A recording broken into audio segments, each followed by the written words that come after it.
जो आपको एसिडिटी हो जाती है, आपको जब एसिडिटी हो जाती है, एसिडिटी होने से क्या होता है कि गैस्ट्रिक जूस जो होता है इसमें ज्यादा होता है, ज्यादा होता है जब एसिड अपनी बॉडी में एसिडिटी आ जाती है। अब गैस्ट्रिक जूस बनने का जूस बढ़ता है तो पानी में जाता है, तो ये आसपास पीएच यहाँ पे आ जाता है उसमें पी लेते हैं milk of magnesia, milk P लेते हैं। वो मिल्क ऑफ मैग्नीशिया कहते हैं कि दिस इज न्यूट्रलाइजर, जो अपनी बॉडी में उसको पीने पर बॉडी में पी लेते हैं तो जो एक्सेस एसिड होता है वो निकल जाता है। तो गैस्ट्रिक जूस जब हम एसिडिटी होती है तो हम मिल्क ऑफ मैग्नीशिया इस्तेमाल करते हैं, जिसका pH 10। हाँ, यहाँ पर 14 पर है सोडियम हाइड्रोक्साइड सॉल्यूशन, मतलब NaOH बेस जो है सबसे स्ट्रॉन्ग बेसिस में है, उसका pH 14 है। वहीं यहाँ पर 0 की तरफ यहाँ पर HCl जो कि है बहुत स्ट्रॉन्ग एसिड, ठीक है। तो जैसे लोग फिर हाउ स्ट्रॉन्ग और एसिड और बेस सॉल्यूशन लिखा हुआ है, ये हमने पढ़ लिया है। अब हम आगे बढ़ते हैं थोड़ा सा importance of pH in everyday life. अपन ने आगे आप plants and animals are pH sensitive और body works in the pH range of 7 to 7.8। अपनी जो बॉडी का pH मेंटेन है, ब्लड का pH मेंटेन है, वो 7.0 से 7.8 के बीच मेंटेन है। Living organism can survive only in a narrow range of pH change when pH of rain water is less than 5.6, it is called acid rain। Acid rain कब होगी? जब pH लेवल है वो 5.6 से कम हो जाए। अगर pH 5.6 से कम हुआ तो हम कह रहे हैं कि it is acid rain. Acid rain क्या कहेंगे? एसिड रेन कब होगी? जब pH जो पानी का pH होगा वो 5.6 से कम हो जाए तो हम कह रहे हैं इट इज एसिड रेन, ठीक है। फिर when acid rain goes into the rivers, it lowers the pH of the river water, survival of aquatic life in such rivers become difficult। अगर ये 5.6 एसिडिक जो वाटर है ये रिवर्स में मिल जाएगा तो हम जो जंतु जो पानी में जीते हैं उनको दिक्कत आना शुरू करेगा। This is the importance of pH in everyday life, ठीक है। What is the pH of the soil and bracket? जो pH सॉइल का pH का कितना है आपको फाइंड करना है। उसमें आप मिट्टी लीजिए, पानी डलवाइए, पानी डलवाकर उसको pH चेक करिए कितना होता है पानी का, तब तो उसको पता चलेगा pH कितना होता है। तो pH अपने डाइजेस्टिव सिस्टम मतलब अपने लीवर या अपना गैस्ट्रिक जगह पर कितना होता है इसकी बात हो रही है यहाँ पर। तो it is very interesting to note that stomach produce hydrochloric acid. जब स्टमक में HCl तो प्रोड्यूस होता है जो कि अपने फूड को डाइजेस्ट में मदद करता है। इसमें बहुत ज्यादा एसिड होता है जिससे हमें अगर बहुत ज्यादा इंडाइजेशन प्रॉब्लम शुरू हो जाए, मतलब जो एसिड है बहुत ज्यादा मात्रा में मिल जाए तो अपने को एसिडिटी की और एसिडिटी बर्न जब सीने में लग जाता है उसका अपने को ये हो जाता है acidity and pain burn, pain and irritation हो जाती है। तो मतलब पेन का रेमेडी करना है, मतलब उसका बचाव करना होता है तो अपन मिल्क ऑफ मैग्नीशिया या फिर अपन एंटा एसिड, जिनको एंटा एसिड बोलते हैं, एंटा एसिड मतलब एंटी एसिड मींस व्हाट कि जो एसिड को न्यूट्रलाइज करे वो एंटी एसिड का इस्तेमाल करते हैं जिससे अपनी बॉडी में जो है एक्सेस एसिड जो बना है वो खत्म हो जाए। फिर the antacid neutralise excess acid milk hydroxide, milk of magnesium hydroxide MgOH2। This is milk of magnesium. Milk of magnesium का फॉर्मूला है MgOH2। ये माइल्ड बेस है, जो माइल्ड बेस है वो बॉडी में दिक्कत नहीं है, जो एक बेस स्ट्रॉन्ग बेस की तरह दिक्कत है बॉडी में। तो अगर मिल्क ऑफ मैग्नीशियम लेते हैं तो बहुत माइल्ड बेस होता है बॉडी में, हम उसको पी लेते हैं जिससे अपना जो बॉडी में जो एक्सेस एसिड होता है वो निकल जाता है। फिर pH change as the cause of tooth decay. हाँ, अब आपके देखिए आपका जो टूथ है वो जब खराब होता है, जब दांत खराब शुरू होते हैं, जब उसका जो pH है, माउथ में pH है वो 5.5 से कम होता है। अगर आपके जो मुंह है उसमें ज्यादा बैक्टीरिया मिल जाते हैं वो ज्यादा एसिड प्रोड्यूस करते हैं। बैक्टीरिया क्या करते हैं? खाना डाइजेशन के लिए एसिड बनाते हैं। तो बैक्टीरिया से खाना डाइजेशन के लिए एसिड बना रहे हैं तो आपके मुंह में 5.5 का जो एसिड है एसिडिटी बढ़ जाए, 5.5 से एसिडिटी 5.5 जो है 5.5 तक पहुंच जाए तो आपकी जो टूथ इनेमल है वो टूटना शुरू हो जाता है, टूथ के ऊपर की लेयर है वो टूटना शुरू हो जाती है। तो दिस इज हार्डेस्ट। और यही जो बनी है, जो इनेमल है, जो टूथ बना है वो कैल्शियम हाइड्रोक्साइड पेटाइट का बना है, crystal form of calcium phosphate. तो कैल्शियम फॉस्फेट का एक कंपाउंड है उससे बना है, तो वो भी टूटना शुरू हो जाता है pH 5.5 से। ये बहुत स्ट्रॉन्ग है लेकिन इसके बाद ये कभी टूट जाता है करोड़ होना चलता है। मतलब जैसे कि जो आयरन होता है उसका रस्ट प्रोवाइड होती है, रस्ट बनती है, वैसे ही वैसे ही the hardest substance of the body में, जो अपना हार्डेस्ट सब्सटेंस है बॉडी का, उसमें भी छेद हो जाते हैं, जिसको बोलते हैं टूथ डीके। ठीक है, तो 5.5 से अगर नीचे जाता है तो अपनी टूथ के लिए नुकसानदायक है। फिर ये इसके कारण होता है शुगर एंड फूड पार्टिकल्स रह जाते हैं, उनको बैक्टीरिया डाइजेशन में आते हैं, इसके कारण एसिड जनरेट होता है। तो अपने टूथ को साफ रखिए, ब्रश करना चाहिए। ब्रश में बेस होता है, जो अपने टूथपेस्ट होता है उसमें बेस होता है, इसकी मदद से अपन जो एसिड है, जो बैक्टीरिया बन रहा है, अपन उनको ब्रश कर एसिड को बेस प्रोवाइड करवा देते हैं, जिससे हमारे न्यूट्रलाइजेशन रिएक्शन आती है, बैक्टीरिया सब मर जाते हैं और अपने टूथ है वो साफ रहता है। सेल डिफरेंस ऑफ एनिमल्स, देखिए अब कुछ study of bee sting leave and acid is causes pain and irritation. जो बी स्टिंग होता है, जब मधुमक्खी आपको काटती है तो आपको बहुत ज्यादा दर्द होता है। वो दर्द क्यों होता है? ये जो बी स्टिंग होती है उसके अंदर माइल्ड बेस मिला होता है, जो माइल्ड एसिड होता है, इट इज एन एसिड। और जो उसकी हनी स्टिंग होती है, जो हनी की जो स्टिंग होती है, जिससे आपको काटती है, वो बहुत ज्यादा दर्द होता है।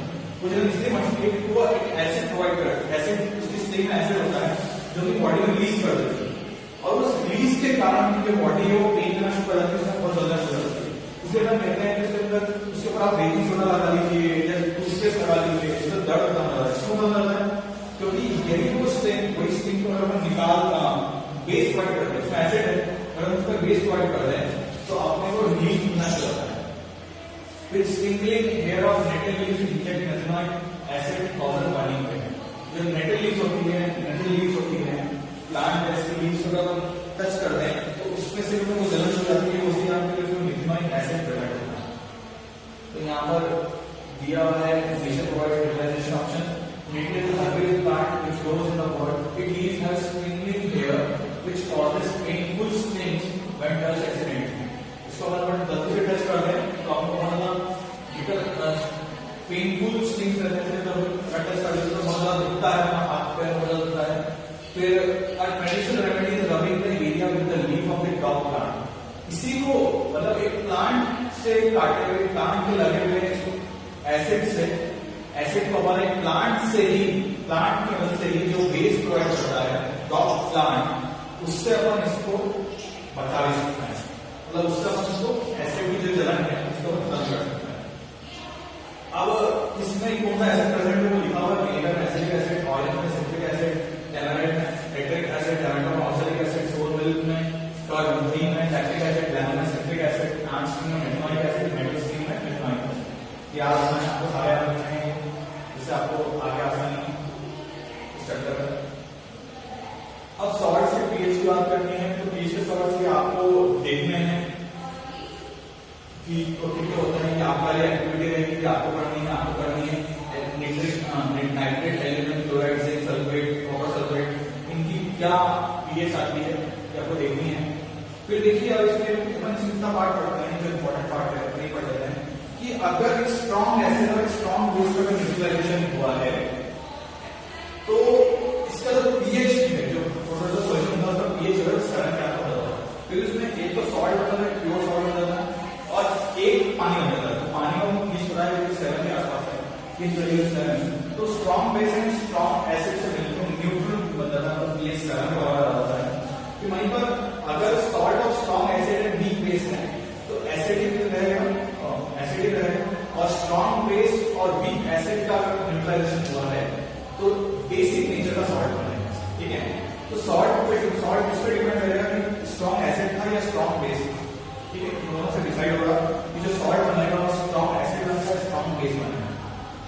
फिर केमिकल्स को हम कॉमन सॉल्ट, अब सॉल्ट से क्या क्या बनते हैं तो देखिए, सॉल्ट कॉमन सॉल्ट जो है बहुत सारे रिएक्शन के लिए एक रॉ मटेरियल है, उसमें सोडियम हाइड्रोक्साइड NaOH, अपन NaCl से NaOH प्रोडक्ट बनाते हैं।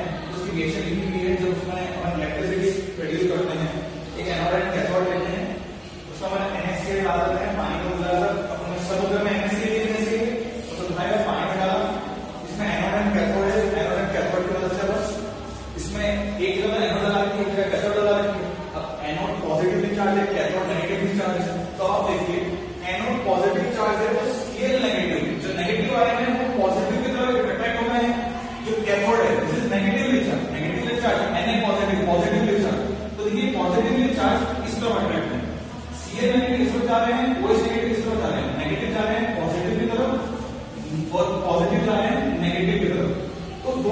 सेपरेशन शुरू हो चुका है, सेपरेशन शुरू हो चुका है। यहाँ पर देखिए Na positive and OH negative, ये दोनों मिलके यहाँ पर हमको मिलता है Cl2 gas and H2 gas. जब H positive and OH positive दो मिल जाते हैं तो ये मिक्स करते हैं H2 गैस, और यहाँ पर मिल होती है Cl2 गैस। ठीक है, तो H2 gas and Cl2 gas reaction होता है, और जो सॉल्यूशन ले जाता है वो जाता है NaOH। मतलब H2 गैस भी निकल गई और Cl2 गैस वहां निकल गई। बाकी जो Na पॉजिटिव है, क्योंकि H2 एंड Cl2 गैस है जो भी निकाल जा सकती है, वहीं पर Na2 गैस नहीं है, तो Na2 सॉल्यूशन का भी रह जाएगा। इसका इकट्ठा पास में इकट्ठा हो जाएगा, तो लेकिन यहीं पर रह जाएगा, और जो सॉल्यूशन में बदल जाएगा वो NaH सॉल्यूशन में रह जाएगा। तो ऐसा हम NaH सॉल्यूशन निकालते हैं ब्रांड सॉल्यूशन। ठीक है, तो ये बात ये ब्लीचिंग पाउडर भी NaH के साथ से बनता है। तो ब्लीचिंग पाउडर देखिए CaOH twice plus Cl2 CaCl2 CaOCl2 plus H2O। इसमें अपन कुछ भी नहीं कर रहे हैं, कैल्शियम हाइड्रोक्साइड को ले रहे हैं क्लोरीन गैस के साथ में। इन दोनों को अगर पास कराया जाता है, साथ में पास कराया जाता है, तो क्लोरीन गैस अपना स्ट्रक्चर डिफॉर्म करती है COH गैस के साथ में, और CaOCl2 जनरेट करती है। ब्लीचिंग पाउडर जो हम कपड़ों में इस्तेमाल करते हैं, bleaching powder, this is the bleaching powder. ये ब्लीचिंग पाउडर बनता है CaOCl2। याद रखिएगा, ये एग्जाम के पॉइंट ऑफ व्यू से इंपॉर्टेंट है। ब्लीचिंग पाउडर की प्रिपरेशन जो होती है वो एग्जाम में है, तो ये अपना ब्लीचिंग पाउडर कैसे बनता है इसके हम बता दिया। अगला है ब्लीचिंग पाउडर कहाँ का यूज होता है, इसकी यूज देख लीजिए। For bleaching cotton lines in textile industries, for bleaching paper factories and for bleaching wash clothes in laundry. मतलब अपनी लॉन्ड्री में इस तरह ब्लीचिंग पाउडर ऑक्सीडाइजिंग एजेंट की तरह भी ब्लीचिंग पाउडर काम करता है। ब्लीचिंग पाउडर जो है ऑक्सीडाइजिंग एजेंट है, मैंने फर्स्ट चैप्टर पढ़ा था ऑक्सीडाइजिंग एजेंट क्या होते हैं। तो this is bleaching powder is one of the oxidising agent. Oxidise मतलब जो अपन जो सॉल्यूशन में H+ आयंस प्रोवाइड करे, this are called oxidising agents. CaCl2 solution में आने के बाद H+ आयन प्रोवाइड करता है, और फिर जो जर्म्स होते हैं उनको हटाने के लिए भी